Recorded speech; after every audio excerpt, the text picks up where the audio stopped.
For a few weeks in the third season of The Wire, a police commander stops arresting drug dealers in most of his district, and the felony rate falls further than it ever has. The show then spends the rest of the season making sure you cannot decide whether that means it worked. The question is harder than it looks, and most answers to it fail for the same reason: they treat Amsterdam as one thing. It was at least three things at once. It was a crime statistic, it was a public health intervention, and it was a political object. It succeeded at one of those, succeeded unexpectedly at another, and was killed by the third, and if you do not separate them, you end up arguing about the wrong thing. Start with what actually happened, because the details matter and are usually softened in the retelling. Major Howard Colvin runs the Western District and is a few months from his pension. He has spent his career watching the department demand lower crime numbers while forbidding anything that might actually produce them. His idea comes out of a comparison to prohibition, which he explains to his officers using a paper bag. When drinking in public was illegal, people did it anyway, and the compromise everybody silently agreed to was that you could drink on the street as long as the bottle was in a bag. Nobody wrote that rule down. It let a police officer and a man on a stoop coexist without either one having to lose. The point Colvin is making is not really about alcohol. It is that the drug war destroyed every arrangement like that. Once every corner became a place where an arrest was mandatory and a body search was routine, there was no version of a police officer that a neighborhood could live beside. The relationship stopped being negotiation and became occupation. So when Colvin proposes free zones, he is not proposing a drug policy. He is proposing to restore the paper bag. That framing matters because it explains why a man with no interest in legalization builds the closest thing to legalization that anyone in the show attempts. He designates 3 areas of abandoned housing in his district where dealers can sell without being arrested. He does not tell his superiors. The dealers name it Hamsterdam, mishearing Amsterdam, and the name sticks. Now the part that gets skipped. The dealers do not want to go. They do not believe the offer, which is reasonable, because no police commander in the history of Baltimore has ever made one. So Colvin does not persuade them. He makes staying unbearable. His officers crack down brutally on every sale that happens anywhere except the free zones. Corners get swept, crews get beaten, product gets destroyed. The choice he offers is not between the old corner and the new one. It is between the new corner and constant violence from the police. People are eventually loaded onto buses. That is the first honest thing to say about Amsterdam. It was not a social contract. It was a relocation carried out by force on people who were given no vote. A policy that has to be imposed by beatings on the population it claims to protect is starting from a very compromised place, no matter how good the intention behind it is.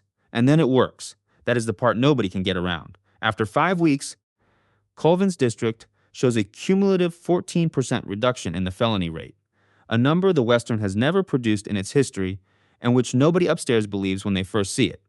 Violence falls. The corners in the residential blocks empty out. Elderly people can sit on their own steps. Children can walk to school without stepping around a transaction. For the people who actually live in that district, something real and immediate changes for the better. And it changes fast. It is worth pausing on why the number moved, because the mechanism is not what most people assume. Part of it is genuine reduction. A lot of street violence in that world is territorial. It is about who stands where, whose package is whose, what happens when one crew's corner touches another's.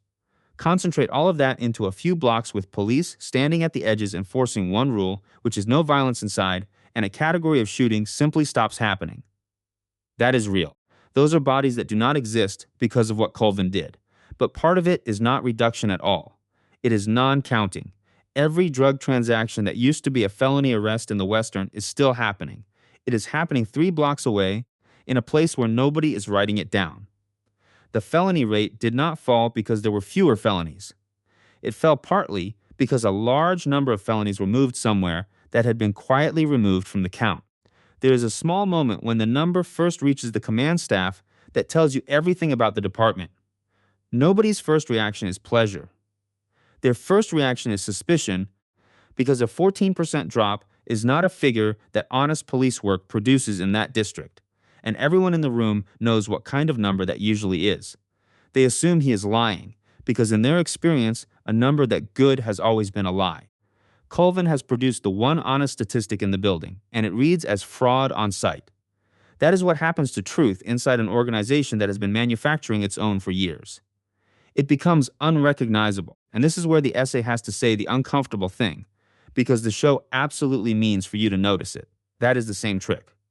That is exactly the same trick that Rawls runs when he refuses to take a body and makes it somebody else's problem, that Burrell runs when felonies get downgraded to misdemeanors, that Carcetti will later run when he needs a good year.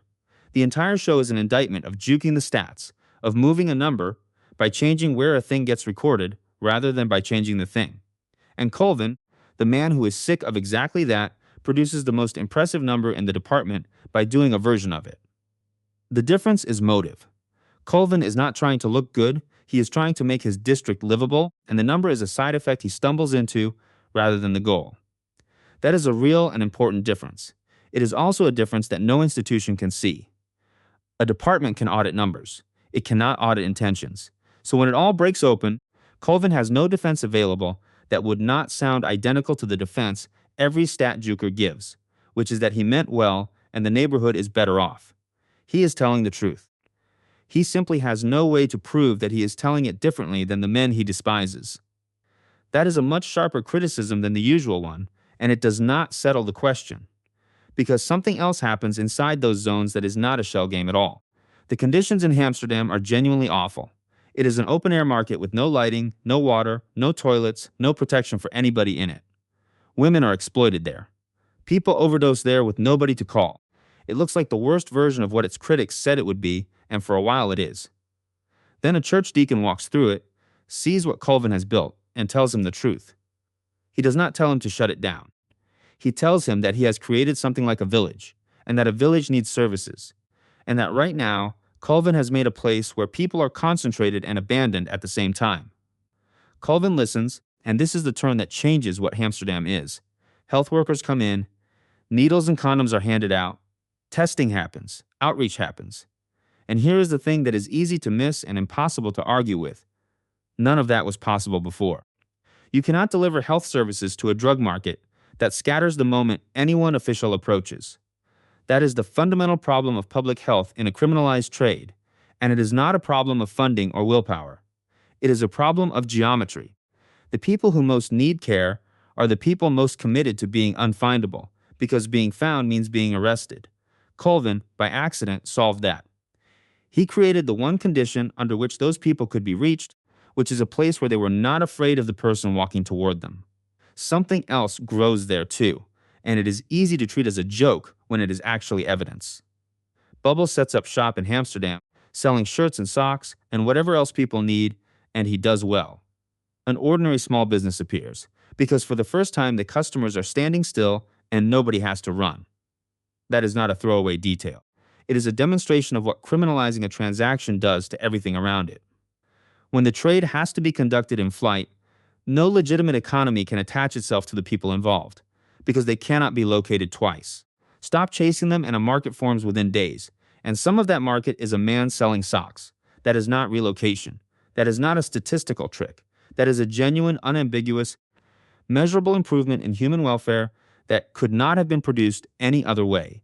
And it is the single most effective public health intervention anybody in 60 hours of this show manages to carry out. So the honest answer to whether it worked splits in two. As crime policy, it was a containment strategy dressed as a solution, with real benefits attached to a misleading number. As public health, it worked better than anything else anyone tries, and it worked for reasons that generalize. And the reason those two verdicts are so far apart points at the deepest structural fact about the whole experiment. Colvin had the authority to stop doing something. He had no authority whatsoever to start doing anything. A district commander can decide not to arrest. That is within his discretion, technically, even if using it this way is career suicide. What he cannot do is open a clinic. He cannot fund a treatment bed, hire a counselor, install a streetlight, provide housing, or bring in a single social worker through any official channel. The moment his idea required something other than policing, he had nothing to give it, because the city had given him one tool. This is why Amsterdam is squalid. Not because the concept was wrong, and not because Colvin did not care. It is squalid because the only public servant in Baltimore with the freedom to attempt it was the one least equipped to complete it. The health workers arrive because a deacon shames him into finding them, not because any system had a way to send them. Everything good that happened inside those zones happened because individuals improvised it. That is the show's actual argument about reform, and it is more precise than saying the system resists change. The system does not merely resist. It distributes power in such a way that the people with the freedom to experiment have no capacity to build, and the people with the capacity to build have no freedom to experiment. Colvin could suspend the law over 3 blocks with a word. He could not have gotten a portable toilet delivered to those same 3 blocks in 6 months of paperwork. Then there are the children, and the essay should not skip past them because it is the moral bottom of the whole thing. Kids work in Hamsterdam. They run product, they hold, they carry money.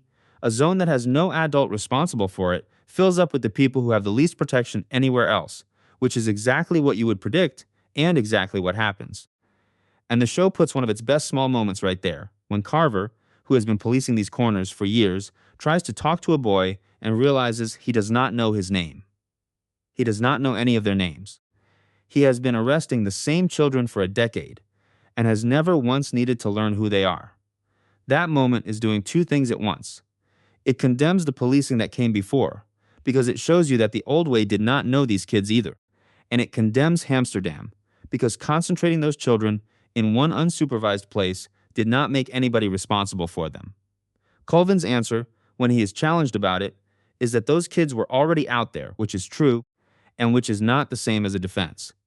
Now, how it ends, because this is where the show makes its sharpest point, and it is not the point most people remember.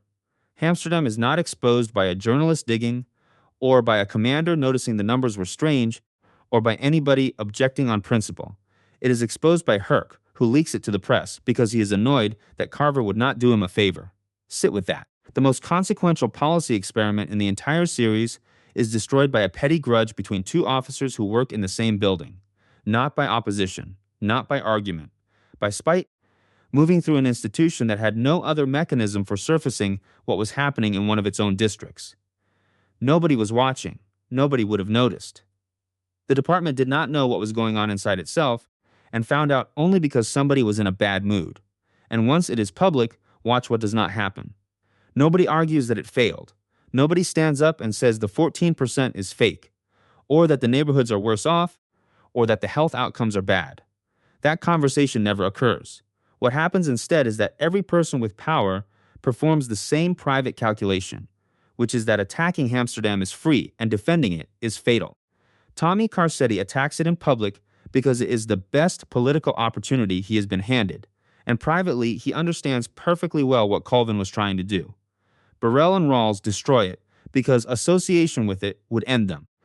The mayor shuts it down when the deputy drug czar threatens the city's federal money, which is the purest expression of the whole thing. The experiment ends not because it produced bad outcomes, but because acknowledging it would cost money that has nothing to do with outcomes. Nobody in that story asks whether it worked. Everybody asks whether they can survive being connected to it. That is the difference between a system that pursues results and a system that pursues cover, and it is the entire thesis of The Wire compressed into one storyline. Then look at what they do to Colvin, because the punishment is more revealing than the shutdown. They do not simply remove him. Burrell tells him that unless he accepts a demotion, his officers will be pursued, so Colvin takes it to protect them. He is busted down to lieutenant, which means his pension is recalculated at the lower rank, which means the department reaches backward through 30 years of service and reduces what all of it was worth. And when he lines up a job running security at Johns Hopkins, Burrell calls the university and kills that too. That is not a disciplinary response to a policy violation. That is an institution making an example so complete that nobody who watches it will ever try anything unpredictable again. And it works. Nobody does. Set that next to the other careers. Colvin produced a real 14%, honestly measured, and it cost him his rank, his pension, and his next job.